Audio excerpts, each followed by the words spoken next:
Europe 1. Et vous écoutez Culture Média sur Europe 1, 10h, 11h30 avec Thomas Hill et avec Isabelle Morizet, alias Karen Cheryl, qui est de retour avec son best-of Show Me Your Fan Enough. Les titres de Karen Cheryl que vous allez pouvoir réécouter, danser à partir de vendredi, la sortie de cet album. Et alors, vous m'avez dit un truc de dingue pendant la pub, Karen Cheryl, c'est que vous pouvez nous révéler ce matin quel est le secret du disco. Alors attention, Joe Hume, notre expert, va valider ou pas. Écoutez, le secret du disco, simplement, c'est 120 BPM. 120 BPM, c'est 120 battements par minute. C'est en fait le rythme cardiaque d'un humain qui danse de manière euphorique. Quand il est dans la joie, quand il est sous la boule à facettes sur une piste de danse, son cœur bat à 120 BPM. Donc c'est l'harmonie parfaite, c'est la rythmique de l'euphorie, et c'est la raison pour laquelle pratiquement tous les tubes de disco tournent autour de 120 BPM, d'ailleurs dans les studios d'enregistrement, avant même de commencer à jouer les armos et la ligne mélodique. On commence toujours ainsi, on met les fondamentaux, les fondations du titre par la rythmique, et on s'alignait sur 120 BPM, pas 119, pas 121. C'est pour ça aussi qu'on fait les massages cardiaques sur Stayin' Alive. C'est exactement pour ça. Et ça marche beaucoup mieux. Bien sûr. Et alors c'est fou votre carrière, parce que j'ai appris que vous aviez même chanté avec cette personne. Vous avez chanté avec Michael Jackson pour une émission de télé au Canada, un duo choisi par lui. Ça doit être à peu près fin 80, l'hiver. Fin 80-81. Et j'étais un peu avant Thriller. Avant la sortie de Thriller. Donc il s'était déjà séparé des Jackson 5. Et bon, le succès planétaire de Thriller n'avait pas encore explosé. Et émission de télé, je me retrouve avec vraiment tous les artistes de l'époque, justement, période disco, les Donna Summer, Gloria Gaynor, Village People, Chic, Boney M, tout le monde était présent sur ce plateau. Et puis, repère la petite française. Pour le final, il s'agissait de faire un duo sur un titre d'album.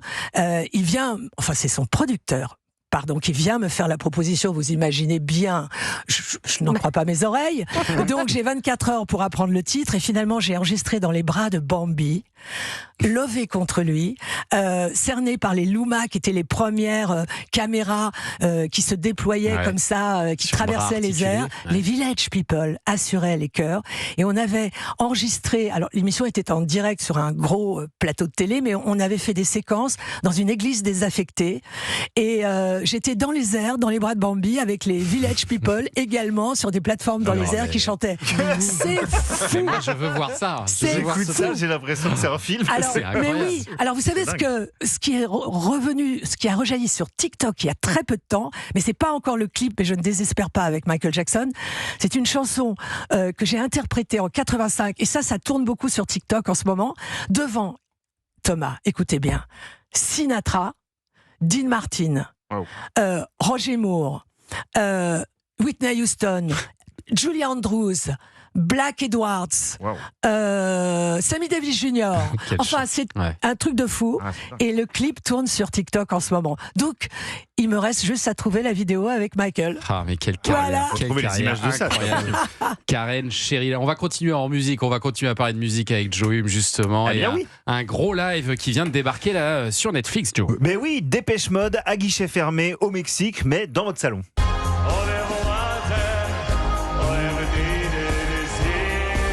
In my arms. Alors parmi les groupes de rock vétérans des années 80, Dépêche Mode, c'est une valeur sûre qui parvient à chaque fois à faire déplacer les foules dans des salles. En 2023-2024, ils ont rempli un Stade de France et 2 Accor Arena quand même pour la tournée de leur excellent dernier album en date, Memento Mori.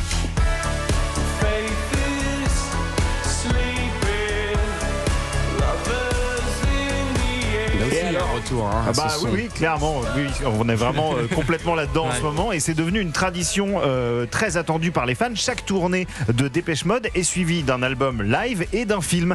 Et pour le Memento Mori Tour, le groupe, qui se résume désormais au duo Dave Gahan et Martin Gore, a décidé de s'associer à un réalisateur mexicain, Fernando Frias, pour immortaliser leurs 3 concerts pleins à craquer à Mexico City.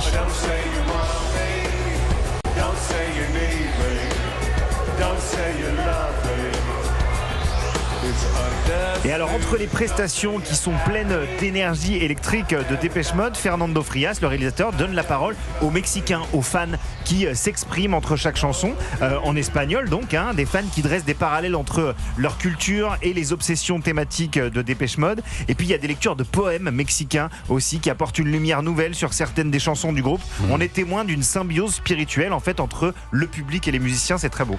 Vous écoutez, on dirait presque une expérience mystique. Eh ben, on n'est pas très loin de ça, Thomas.